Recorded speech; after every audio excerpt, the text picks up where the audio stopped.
Hello, today is September 8th, 2020, and today we're going to be going over my presidential United States 2020 election prediction. Let's start with the safe Republican states. I'm just going to jump right into it. But first, if you didn't know, if you haven't watched my past videos, this color obviously for the Republicans would mean that, but it would also mean that it's 15% or more for the Republican Party, which is a safe margin. So when I say safe, and you see that color, just know that that means it's 15% or more. This is 7% or more, which is likely. This is lean, which is 2.1% or more. And then this is 2% or less, which is tilt. Same thing with the Democrats, like safe, likely, lean, tilt. So let's start with the Republican states: Idaho, Wyoming, North Dakota, South Dakota, Nebraska, Nebraska's 1st district, Nebraska's 3rd district, Oklahoma, Arkansas, Kentucky, West Virginia. I see these as Trump's. I can't talk. Montana, Utah, Kansas, Missouri, Tennessee, Mississippi, Louisiana, Indiana, South Carolina, and Alaska, and Alabama, which is safe. So all the less red states right now are likely red states, which means they will go to Trump by 7% or more, but under 15% as well. The reasoning for this is mainly polling and approval. Like Kansas's approval is nowhere near as much as it was for Trump a year ago or 2 years ago, and it's kind of a blue trending state. And there is a close Senate race right there right now, within like 3 points every single poll. So Kansas is under a lot of influence from the Democrats, and money is being spent there. Montana is literally the same situation, but also add a close governor race into the mix, which could eventually lead this to be a blue state in the future. Not near future, but the future. Utah is highly influenced by Mitt Romney and other officials there, or not officials, whatever, like big people. Gary Johnson, I believe, is the guy who got a lot of votes here, as much as Hillary, if not more, in 2016, because he was a Mormon, and that's a lot of the state. So if you didn't know, Utah is basically mostly Mormons.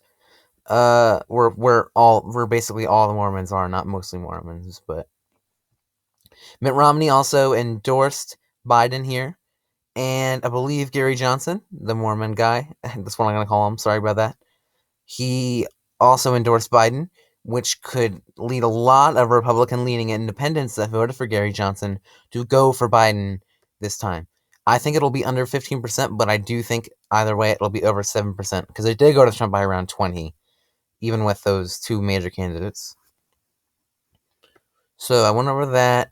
Missouri has a close governor race, and it's polling only like 6% for Trump right now on average.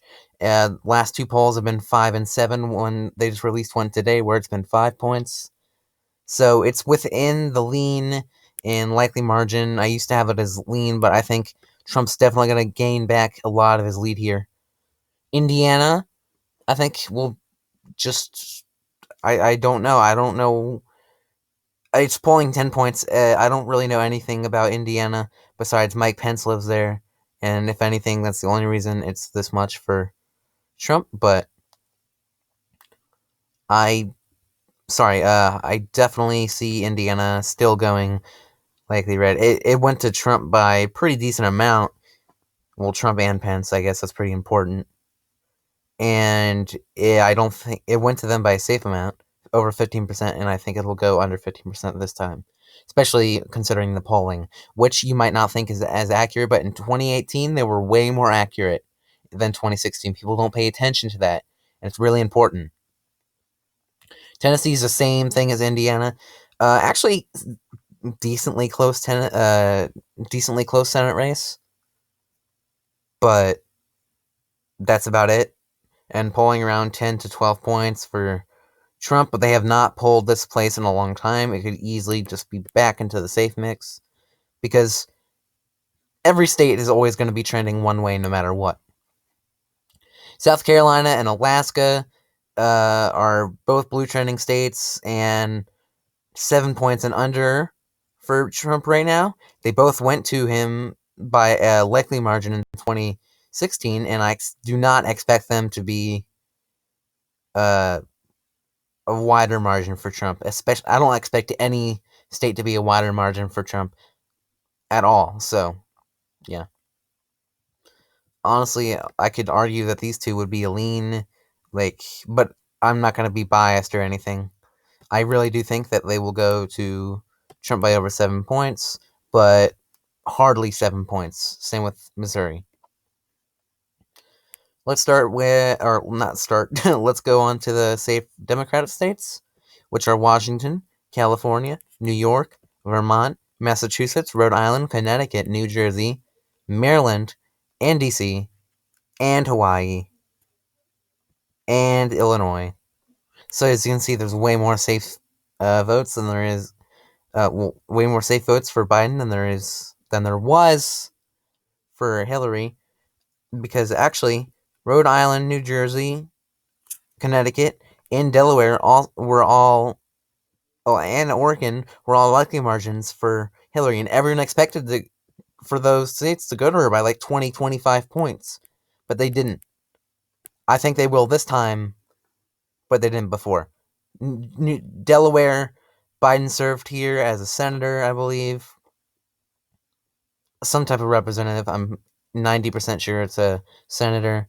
But Hillary won it by a 12-point margin, and that's not the only thing, but Biden's like maybe 3 or 4 points like 3 points above the safe margin on average, and I expected to narrow up even more. And even before I expected it to go to Biden by a likely margin anyway. It's the same reason Pennsylvania is still competitive. So I know you might not believe that if you're a Democrat, but I really do think Delaware will go to Biden by under 15 points. Probably like 10 points, I'd say. Or like 14, 13. Probably more than it did in 2016. Same case with Oregon. I'm keeping that as likely. Colorado, New Mexico, Virginia are all states that went to Hillary in 2016, and they're all polling around 10 points on average for Biden. Now, the New Mexico Senate poll having the Democrat opponent up by 10 points. Also, New Mexico, a poll that had Biden up by 15 points, which is, again, a safe margin. I could easily put this as safe. I think it'll go to Biden by like 12 points, though. And it went to Hillary by 8, which is insane because it went to Obama by a lot less, I believe. At least the first time. Virginia is just... It's a rapidly blue trending state. Don't expect it to go red anytime soon whatsoever. Maybe not even in your lifetime. Again, at least... It's a blue trending state, so... I'm sorry about that. If you're a Republican. Whatever. I'll move on. Sorry about that. Colorado, polling, yeah, again, 10 points for the Senate and presidential race. It went to Hillary by around 5 points, I believe. Same with Virginia. And I think it'll go to Biden by around 8. That's my prediction. Nevada, I'm putting as lean because just polling and Biden doing a lot worse than Hillary among Hispanics, or at least Trump doing better among Hispanics. like an insane amount better, like 20 points more than he was. Although Biden is taking a lot of the white vote from Trump as well. Not a lot, but maybe enough to break that line of him getting 270, which he's already almost at in this map. So I guess I'll go to another Republican state. I think will happen. I guess because I feel like a lot of Republicans are going to leave this. I'm mostly joking, but Iowa, I expect to go to Trump by a lean margin. It went to him by 8 points in 2016. I expect to narrow up a little bit more. But overall, one, there is a close Senate race where a Democrat is winning. However, Trump has a really good face here, and it's not something the Biden campaign is too concerned about because it's only 6 electoral votes compared to the state where he's leading half the time. That's 38 electoral votes, which is Texas. I think Ohio's the same situation. It has called every election correct in the past 70 years, but I think it'll be wrong for the first time in a really, really long time. Not by a huge margin, but by this amount.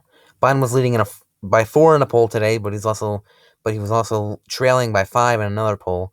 It's really all over the place, and it's something that you're gonna have to wait till election day to see. But either way, it's gonna be a tilt or lean margin. No way it goes to Trump by a likely margin. Same reason it won't go to Biden by a likely margin. Uh, Georgia, I think, and Texas, I guess we can say at the same time. Really close Senate races here because they're blue trending states. Expect them to go blue in 2024. However, do not expect them to go blue this time. They're really important prizes in an election. If Biden won just these two and Trump won everything else, it would be a tie. But they're going to be within probably 2% either way. Not because of polling, but because of governor races, Senate races, and money and ads going everywhere. These states are going to be an increasingly key part of the election within the next few months. Not even few months, a couple months. Less than a couple months, actually. We're getting really close. So yeah. That's when my channel will die. Alright, now that we have Trump over 200 electoral votes, I actually need to fill in a safe district that's going for 30 points for Biden right now. A really small district in Maine, Maine's first district. I expect Maine at large to go to him by a likely margin. At least right now. It might end up being a lean, but it's the same polling as Virginia, Colorado, New Mexico, especially Colorado and New Mexico, as it also has a Senate race here. We're going for, but it's a little bit closer, so it could be a lean margin, but I'm going to keep it as likely, at least for now. I think it'll go to Biden by 7 points, almost exactly. Again, at least of now. I expect Trump to pull out a lead in North Carolina by an extremely small margin, but I do believe he will win it. No doubt in my head that he will win it. I'm sorry, but I don't see a way that Biden can win at this point. I mean, he'd need to spend a lot of money in the state, but it's already started voting and it's polling for Trump right now. This state is already lost for whoever party loses it. Even if it's Trump who's losing it, it's still lost for the Trump party, as most people have already done their ballots, and it will be sent in, I believe, in mid-September, early October. So again, they could change their mind, but it's not likely. The only way I see them changing their mind is if something really bad happens to either one of the candidates in the presidential election. So here's where some people are gonna get angry at me for. Actually, I'm not gonna go into Maine second district. Trump's leading there by a small margin. He'll go up there a little bit more. He won there by like 10 points. Yeah, that's it. That's all I'm gonna say. But all these other states, I do believe will go to Biden, which is an extra 101 electoral votes. So don't leave if you're a Republican. Trust me, I'm not only basing this off the polls, but also approval and uh, state trends. Hillary's margins, Trump's margins if he won these states, and like 2018 numbers, and how accurate was the polling in 2016 and 2018, all that kind of stuff. Arizona is pretty accurate. I definitely expect Mark Kelly to pull out a win here. He was leading by 17 points in a poll. Republicans need to give up the Senate seat and put more effort into Kansas or Montana, which they're advertising a lot right now. They're going to need a little bit more effort there. I've never seen a single ad for the Democrat running in, for the blue Steve running. I guess they're both Steves. Steve Daines and Steve Bullock. I don't remember which one's which, but I only see the Republican ad here. Especially a lot of Donald Trump Jr. like, oh wow, but we can't let this guy do this. Sorry, but it's true. All right. So Arizona, I expect to go to Biden by a lean margin. It's polling for him by around 5 points now. It was narrowing up around Republican convention week and the week after, but now it's back on track to go to Biden. I would say tilt like I did last video, but now, at least of now, I expect it to go lean or tilt. I'm going to keep it as lean because that's how it's polling, and that's how the approval is showing, and that's how the Senate race is showing. Actually, Senate race is showing safe right now, or likely. So honestly, it wouldn't even be dumb of me to say likely, but I do think it'll go to Biden by a lean margin, even though it has not been blue in a long time. It is now, in the next couple elections, it's going to be a blue stronghold, trust me. Like, thousands of Democrats are being registered in Phoenix every single month. Like, a lot of Democrats here. Minnesota, I expect to go to whoever by a lean margin. I said whoever, Biden and Harris by a lean margin. Same with, actually, I'm gonna talk about Pennsylvania in a second, but also with Michigan and Wisconsin. Wisconsin actually polling likely ahead of both of these states. Actually, all of the states in here right now, it's polling as the most likely swing state to vote for Trump. No, for Biden. I cannot talk. Sorry about that. Pennsylvania, I expect to be tilt. It is narrowing up still, despite Biden going back up in the national polls after the Republican National Convention bump for Trump. Trump bump? I don't know. But I expect it to be a really close race either way, under 2 points, definitely. And we'll really see the numbers change after the presidential debate. I don't know which way, but we'll see. Florida, I won't talk about Florida yet, but New Hampshire, I expect to go to Biden by a likely margin, like 7 points, or maybe, I think 6 points actually. Went to Hillary by 0.3% margin. That's 0.1% more than it went to hit Trump by Michigan. So it's really basically as close as Michigan was. But now I expect these both to go by really similar margins, as they're both red trending states, but they're kind of being set backwards by Trump's actions right now. Florida, our last state, our last 50th state. Right now I expect it to go blue. However, Trump gained so much Hispanic support here in the past 4 years, and he has a home there now, so it's his home state. It's and he's way more money than Biden. Or, well, actually not right now, but he's more advertising than Biden. I don't know. I still expect him to go to Biden because it's still going to him by like 3-4 points. But there was 2 polls today. There was 3 polls today. One Biden up, actually 4. One tie, one Trump up 1, and then one Biden plus 5, one Biden plus 3. So, in Miami-Dade County, so Miami, I read an article saying 2 out of every 3 people who decided to conduct their polling in Spanish actually picked Trump. So that's a 2-over-1 situation. That's horrible for Biden. But Florida is going to be an extremely close race. I'm sure after the first presidential debate, we're going to see really which direction it's going to go. But you could definitely expect me to flip Florida back for the first time in a long time on this channel. I don't know if I ever have, actually. But Florida right now is a tilt blue state, same as Pennsylvania. I just don't see Pennsylvania going red, but I expect it to be really close. So, whatever. This is my prediction. I'm sorry for talking more than I usually do. Uh, Nebraska's second district is likely. Whatever. And thanks for watching. So, yeah.